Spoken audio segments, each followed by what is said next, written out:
Assalamualaikum warahmatullahi ta'ala wabarakatuh. Salam dan bahagia Bapak Ibu Guru hebat dimanapun berada. Pada video kali ini saya akan berbagi pengalaman pada kegiatan pendampingan individu kedua program guru penggerak Angkatan 5 Kabupaten Sumeneb, yaitu pada kegiatan diskusi bersama rekan-rekan guru SDN Kebun Dadap Timur 1 tentang pengkomunikasian visi dan misi saya sebagai JGP dengan visi dan misi sekolah. Selamat menyaksikan. Bismillahirrahmanirrahim. Assalamualaikum warahmatullahi ta'ala wabarakatuh. Bismillahirrahmanirrahim. Yang saya hormati Ibu Endrawati selaku PP saya di PGP Angkatan 5 Kabupaten Sumeneb. Yang saya banggakan teman-teman, rekan-rekan guru baik yang senior maupun yang junior yang selalu tak henti-hentinya mensupport saya demi kesuksesan program guru penggerak yang saya ikuti pada kali ini. Alhamdulillah, puji syukur saya ucapkan sebelumnya sehingga pada hari ini kita bisa berkumpul, Bapak Ibu guru berkumpul dengan sehat dan bisa memenuhi undangan saya untuk mengikuti diskusi ini.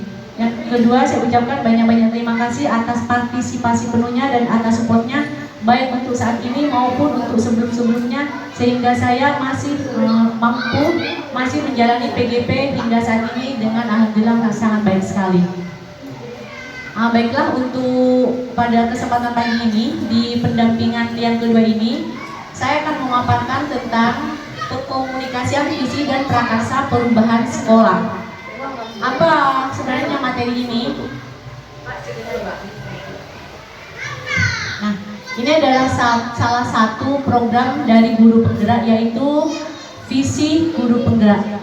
Tapi sebelumnya saya ingin memperkenalkan dulu kepada Bapak Ibu guru apa itu sebenarnya guru penggerak. Seperti yang kita ketahui saat ini bahwa pada kurikulum pendidikan kita banyak dilakukan perubahan oleh Menteri Pendidikan.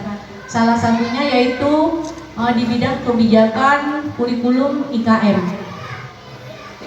Nah, untuk mendukung kesuksesan IKM tersebut, maka dibutuhkan guru yang berkarakter, berjiwa nasionalisme, bernalar, pembelajar, profesional, dan berorientasi pada peserta didik.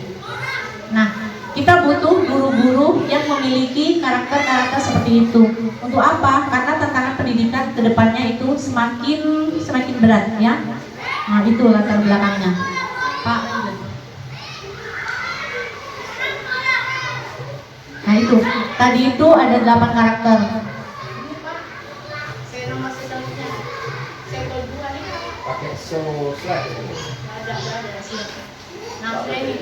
Nah, sudah Pak. Nah, apa itu sebenarnya program guru penggerak? Program guru penggerak itu adalah salah satu program yang dicanangkan oleh pemerintah. Tujuannya adalah untuk mengembangkan profesi seorang guru atau seorang tenaga pendidik melalui pelatihan dan pendampingan. Tujuannya adalah untuk apa? Agar guru memiliki kepemimpinan pembelajaran yang bertujuan untuk membantu tumbuh kembang peserta didik secara holistik, aktif, dan proaktif. Dan juga bagaimana menciptakan pembelajaran yang berpusat pada peserta didik. Sehingga dari adanya pelaksanaan pembelajaran yang seperti itu diharapkan kita sebagai guru mampu mencetak siswa yang memiliki profil pelajar Pancasila. Apa saja itu profil pelajar Pancasila? Yang tadi lihat, Pak. Nah, ya. Profil pelajar Pancasila itu yang pertama yaitu beriman dan bertakwa kepada Tuhan Yang Maha Esa. Yang kedua, berakhlak mulia. Yang ketiga, kreatif, gotong royong, berkebinekaan tunggal ika, bernalar kritis, dan mandiri. Nah, dengan adanya IKM ini, jadi tujuan pendidikan juga berkembang. Salah satunya yaitu diharapkan siswa-siswi kita akan menjadi siswa yang memiliki karakter Pancasila. Itu salah satu tujuannya. Nah, apa kaitannya dengan diskusi kita kali ini? Kali ini saya akan mengkomunikasikan visi saya sebagai guru penggerak. Itu yang pertama. Lanjut, Pak.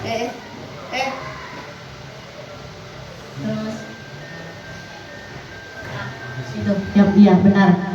Nah, saya perkenalkan kepada Bapak Ibu guru visi-visi saya selama saya mengikuti CGB ini.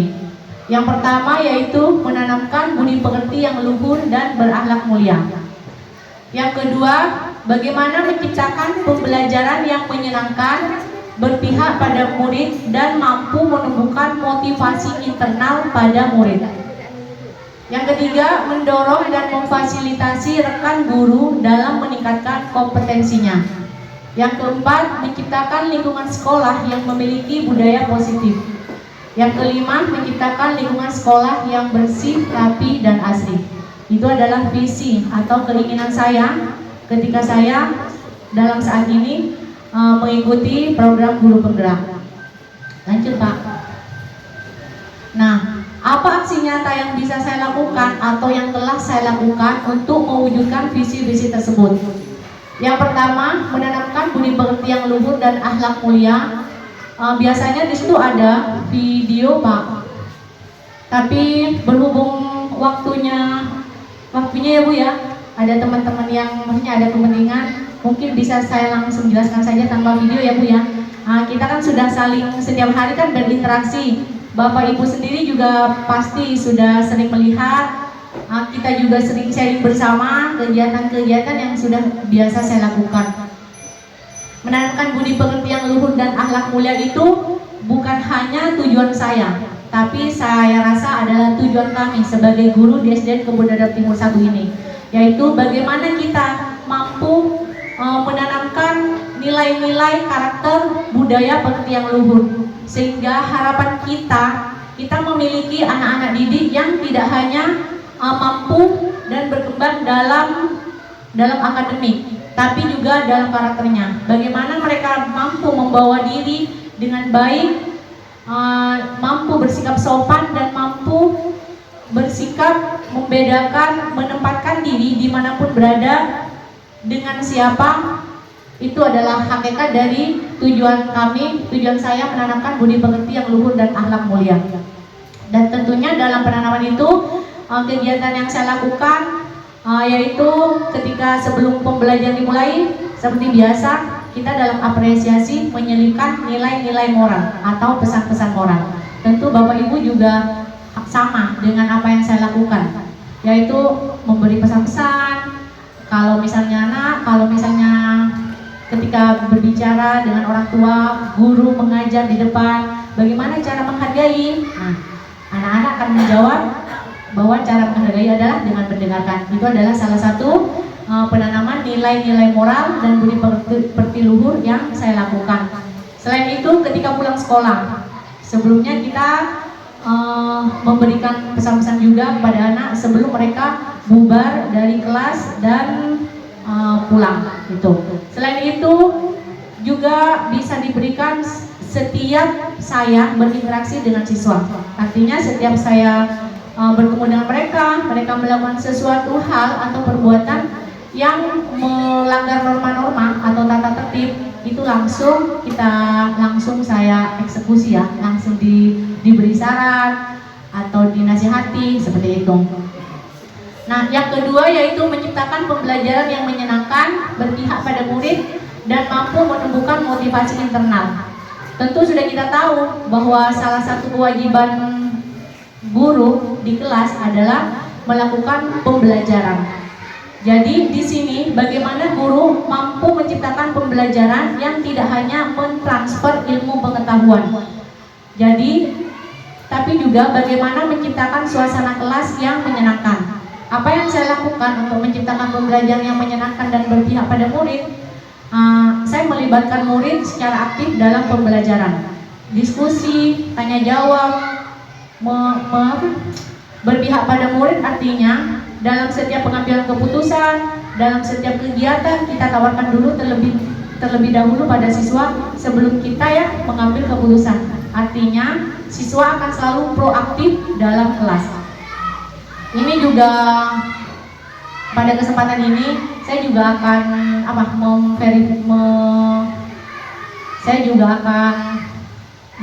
memverifikasi kegiatan-kegiatan selama ini. Dan mohon maaf jika sebelumnya saya kurang mengkomunikasikan terlebih dahulu pada Bapak Ibu.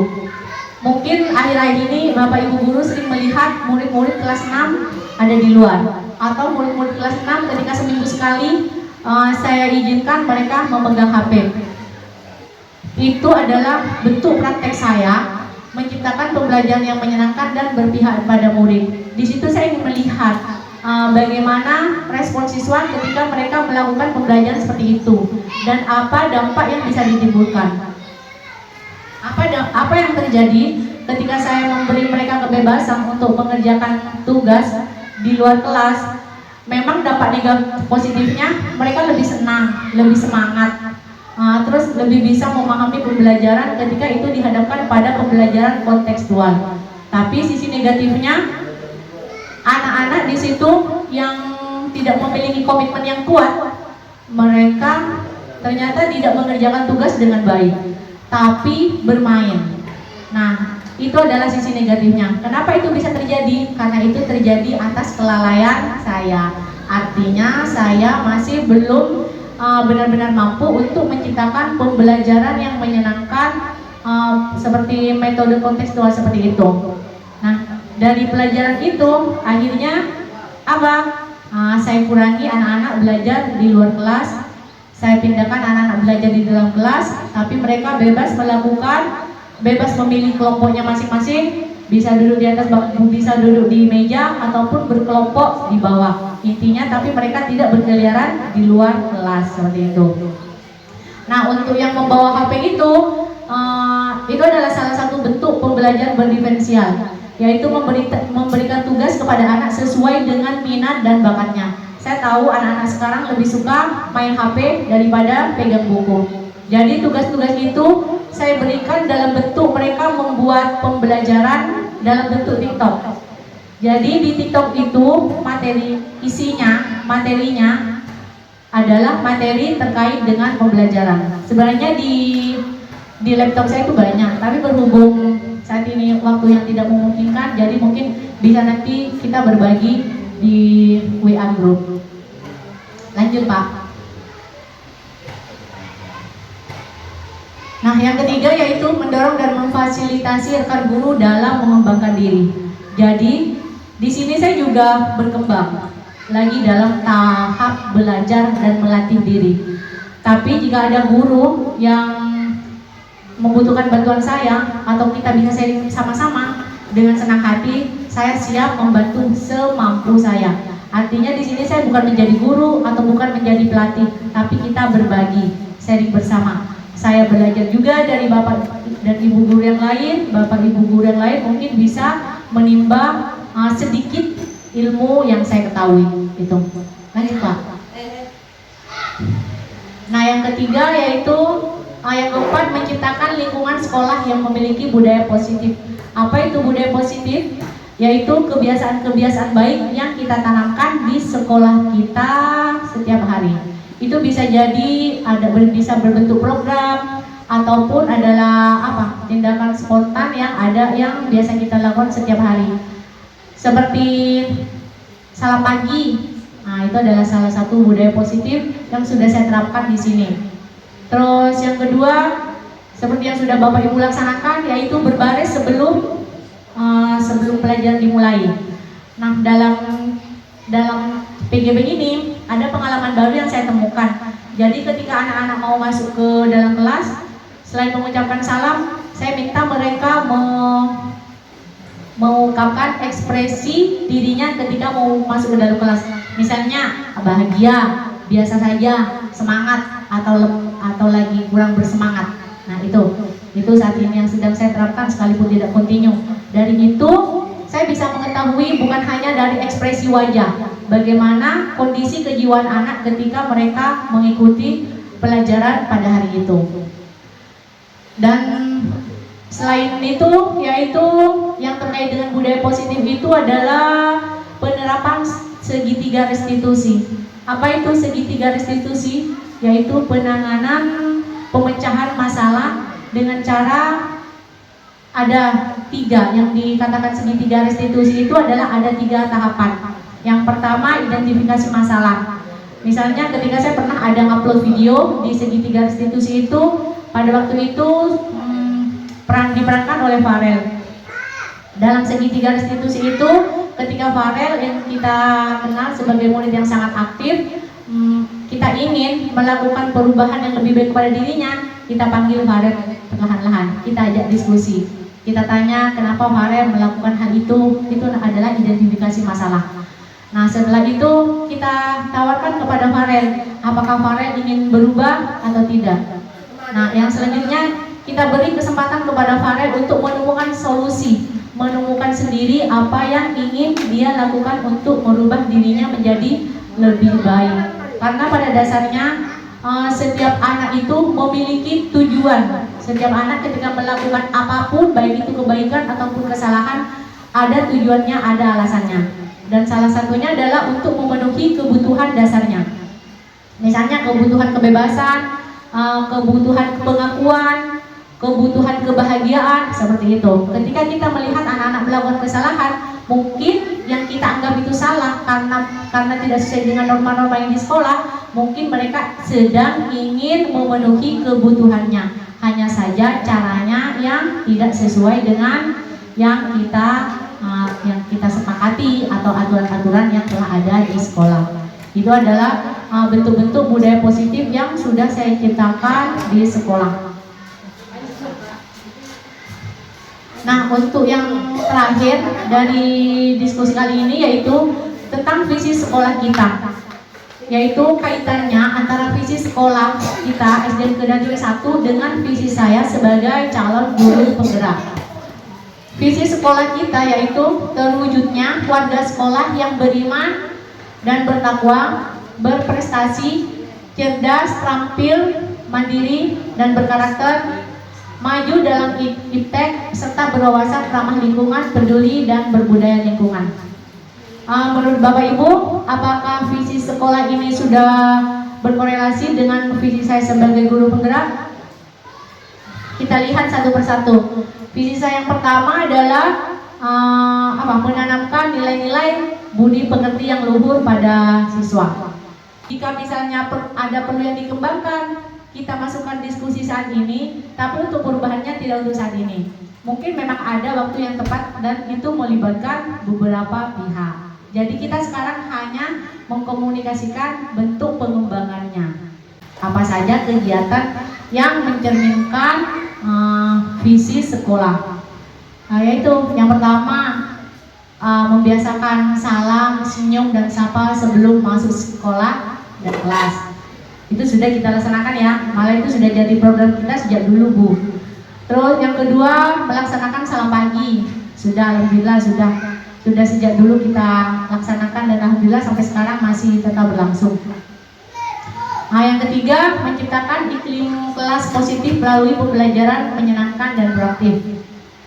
Juga sudah kita terapkan Bu di kelas masing-masing sesuai dengan potensi dan kreativitas guru masing-masing dan sesuai dengan jenjang kelasnya. Yang terakhir yaitu pembinaan berkelanjutan melalui supervisi akademik dan kepala sekolah. Alhamdulillah juga sudah, karena di sini ini gudangnya guru-guru berprestasi.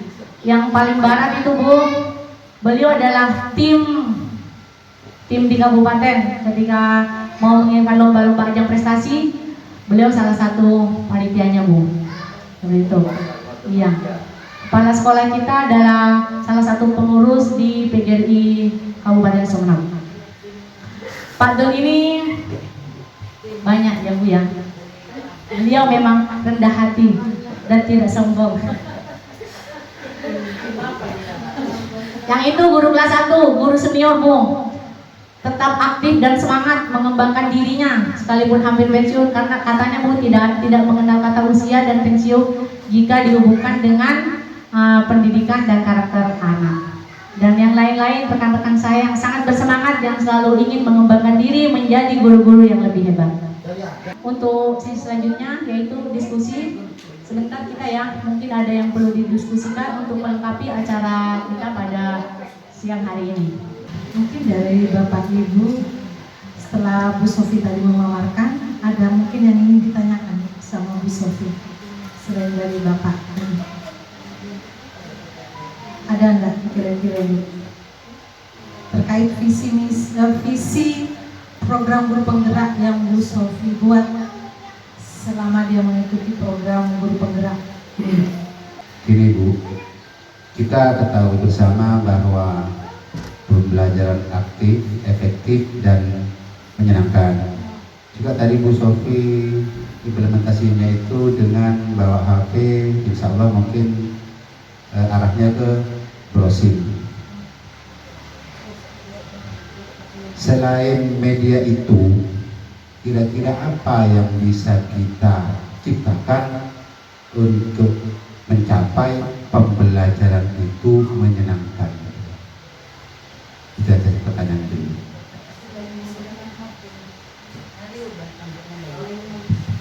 Ya, terima kasih.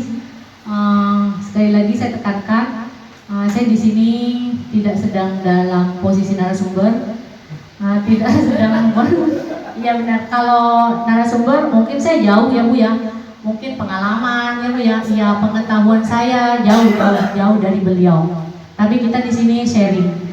Mungkin dari apa yang saya lakukan bisa jadi inspirasi teman yang lain, atau mungkin dari yang saya lakukan itu kurang sempurna dan bisa disempurnakan. Seperti itu ya Bu ya, karena kita tujuannya memang diskusi.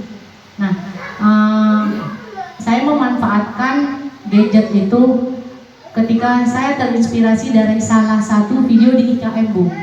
Di IKM itu kasusnya juga seperti itu, siswanya membawa HP tapi mereka hanya memanfaatkannya bermain game, bermain TikTok, bermain YouTube. Nah, terus guru itu jadi berpikiran bagaimana dengan cara itu bisa bermanfaat untuk menunjang pembelajaran mereka dan menguji keterampilan mereka itu yang bermanfaat untuk pembelajaran. Salah satunya di TikTok itu Bu. Itu saya terinspirasi dari video di IKM, di implementasi guru belajar di laptop, di HP. Nah, itu. Terus selain HP, apa yang bisa saya lakukan untuk menciptakan pembelajaran kreatif dan menyenangkan? Saya sering melakukan ice breaking Bu. Jadi di sini juga itu Bu Ratna Bu, yang mulai mengembangkan dirinya Bu. Latihan-latihan jadi guru menyenangkan dan kreatif. Ketika dalam tema itu Bu, ada dalam satu PB ada 3 mapel. Itu biasanya IPA, IPS, bahasa. Ketika hendak berpindah dari materi IPA ke materi IPS, ketika anak menyelesaikan tugas, jangankan anak-anak ya Bu ya, saya saja sendiri yang merasa sudah jenuh Bu. Nah, jadi bagaimana saya mengclearkan suasana dengan cara apa? Melakukan ice breaking. Bisa melalui permainan, bisa dengan tepuk, bisa dengan tebak-tebakan. Yang intinya anak-anak bisa lebih bersemangat. Itu yang pertama. Terus yang kedua, biasanya saya bagi mereka ketika mengerjakan tugas menjadi yang tidak menuntut penilaian mandiri Bu. Saya bagi mereka untuk berdiskusi, mengerjakan tugas berkelompok. Di sini saya kelompokkan sesuai dengan minat. Tapi ketika dalam kelompok itu ada anak-anak yang tidak kadang kalau kelemahannya Bu, kalau kita kelompokkan secara minat, anak yang minatnya tidak sama sukar menemukan kelompok. Nah, baru saya arahkan, ini wajib ada kelompoknya. Coba kelompoknya dengan siapa? Ketika dengan minat sudah sulit menemukan kelompok, maka itu dikelompokkan berdasarkan misalnya keakraban, seperti itu Bu. Tapi intinya anak-anak bisa menyelesaikan pembelajaran dengan cara diskusi. Yang saya lihat ketika mereka diskusi, duduknya juga berkelompok, mereka kan saling menyumbang ide Bu.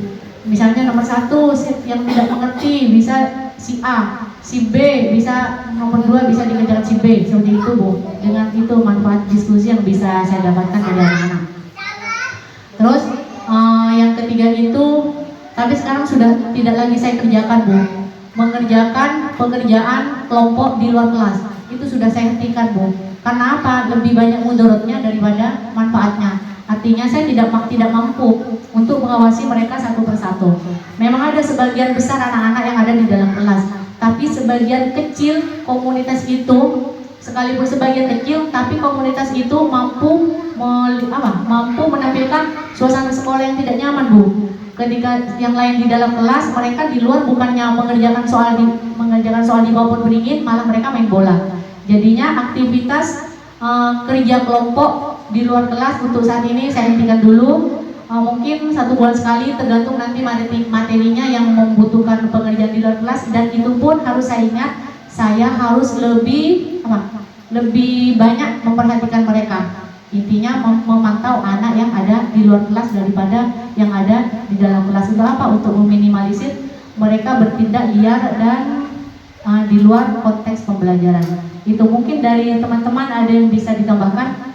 Salah satu contohnya apa yang disampaikan Bu Sofi itu tadi sebagian dengan cara menggunakan HP, karena sekarang sudah zamannya seperti misi sekolah kita tentang feedback untuk pengenalan, hanya sekedar pengenalan dulu kepada anak-anak, seandainya anak itu nanti bisa terkontrol dengan baik. Maka dari itu, selain itu, untuk metode pembelajaran itu juga kita harus punya ekstra. Kalau sampai di luar kelas harus punya pengawasan, tidak hanya 1 orang, karena kelas 6 muridnya lumayan banyak, yaitu kurang lebih 28. Ya, 28. Mungkin yang terbanyak di 1 orang dulu, kata kita di luar. Kalau anaknya agak-agak, maka dari itu kita harus minta bantuan sama guru yang lain, Ibu Sofi. Dan saya siap untuk visi guru penggerak itu dengan visi sekolah. Insya Allah ini sudah klop, cuman saya ingin menanyakan yang tentang bagaimana guru penggerak juga memfasilitasi guru-guru seperti kami yang mungkin baru jadi, atau yang non P3K atau yang sukwa, bagaimana menyesuaikan diri dengan visi sekolah. Nah, bagaimana cara ibu memfasilitasi kami, terutama di bidang bagaimana kami sesuai dengan fungsi dan tugas kami, mungkin seperti itu. Terima kasih. Profesi yang punya amanah yang sama. Tadi sudah ada pertanyaan dari rekan-rekan kerja dari Bu Sofi. Ini sangat luar biasa dan sangat senang sekali saya Bu selaku guru yang dianggap guru senior karena Bu Sofi tadi. Saya bangga ini Bu. Artinya mereka kayaknya ingin juga aktif memotori pembelajaran di kelas dengan berbagai upaya yang mungkin sudah dicontohkan atau diaplikasikan oleh Bu Sofi. Yang kedua, harapan saya, karena walaupun ini tidak berdasarkan pada didaktik dan metodik, saya juga nggak tahu atau lupa. Harapan saya dengan sekian banyaknya kegiatan yang dilakukan oleh guru penggerak itu Bu, harapan saya tidak mengurangi kedekatan dengan siswa, karena ini kan harapan boleh ya Bu ya, karena bagaimanapun metode, triknya, kemudian juga perencanaannya, ini yang paling banyak membantu dalam mencapai tujuan pembelajaran yang tertera itu kedekatan guru dengan siswa. Di situ akan terikut rasa menyenangkan dengan siswa, karena siswa sudah difasilitasi, kesulitannya difasilitasi, keluhannya ditampung, kemudian medianya juga difasilitasi sehingga bisa tercapai. Jadi harapan saya intinya dengan sekian banyaknya tugas atau pelaporan, kadang-kadang administrasi itu kan juga menyita waktu sehingga bisa mengurangi persentase kedekatan dengan siswa. Menurut saya, pengalaman saya itu untuk dekat dengan siswa, membimbing mereka, itu insya Allah dampaknya sangat banyak Bu, daripada sekedar teoritik seperti menyenangkan, efektif, menyenangkan, itu semuanya itu akan bisa terinclude di situ jika tercipta selalu dekat. Katanya tidak gitu loh. Tapi sangat antusias kayaknya ya Bu mengikuti diskusi tentang pemaparan visi guru penggerak oleh Bu Sofi tadi. Saya tidak akan menjelaskan panjang lebar, cuma ingin menarik kesimpulan dari apa yang sudah Bu Sofi paparkan tadi tentang visi guru penggeraknya. Saya terkesan dengan Bapak Dul Muhni ya Bapak. Mungkin Bapak guru senior di sini ya? Saya kalau di sini baru nggak nyampe 2 tahun. Oh baru 2 tahun, tapi mutasi ya? Ya, mutasi. Oh mutasi. Dulu dari pulau 18 tahun di BPT, 1 tahun di Layar Batu, nyampe 2 tahun. Baik, terima kasih Pak. Tadi Bapak mengatakan bahwa untuk merubah visi itu tidak segampang saat ini harus dirubah. Memang benar Bapak. Memang visi sekolah itu kan dibuat setiap tahun saat kita menyusun atau mereview kurikulum KTSP ya Pak, dokumen KTSP dari sekolah kita. Nah, saya sekali lagi terkesan dengan jawaban Bapak bahwa Bapak tadi mengatakan bahwa mengajak muridnya keluar belajar untuk melihat langsung tentang materi yang sedang dipelajari ya Pak. Kebetulan macam-macam daun ya Pak, macam-macam akar, bentuk daun dengan bagian-bagian tumbuhan. Jadi Bapak langsung membawa keluar. Itu sangat bagus sekali Bapak. Itu memang adalah salah satu pembelajaran yang menyenangkan. Mungkin Bapak bisa merasakan antara belajar di kelas dengan hanya guru ceramah dengan mengajak murid langsung keluar lingkungan, belajar dari lingkungannya, mungkin anak lebih senang di luar. Hanya sudah banyak termasuk Bapak Muhni itu sangat bagus sekali Bapak. Atau kan Bu Sofi, anak bermain HP, karena kita tahu anak sekarang kan boleh bawa HP ya Pak di sekolah ini ya Pak. Enggak setiap hari Bu, hanya waktu tertentu saja. Tapi diperbolehkan gitu ya Bu. Iya. Diperbolehkan. Nah bagaimana dengan HP itu dimanfaatkan untuk belajar, itu bagus sekali loh. Cuma mungkin memang harus ada kontrol dari kita, jangan harus boleh bawa HP terserah mereka. Nah itu juga tidak bagus. Jadi tetap ada kontrol dari kita. Jadi untuk belajar menyenangkan saya tidak akan membahas harus bagaimana. Mungkin setiap guru sudah tahu harus bagaimana. Wabillahi taufiq wal hidayah. Wassalamualaikum warahmatullahi wabarakatuh. Waalaikumsalam warahmatullahi wabarakatuh. Nah, tapi nih kalau sudah Untuk teman-teman, saya boleh ya Bu ya. Saya lupa Bu menyampaikan terima kasih kepada Bu Endra yang sudah yang pertama untuk kesempatannya datang ke sini, terus yang kedua atas bimbingannya kepada saya selama ini. Saya ucapkan banyak-banyak terima kasih untuk teman-teman atas partisipasinya, atas dukungannya selama ini hingga sampai saat ini, dan semoga sampai selesai ini dan selama kita menjadi rekan kerja di sini. Terima kasih, terima kasih.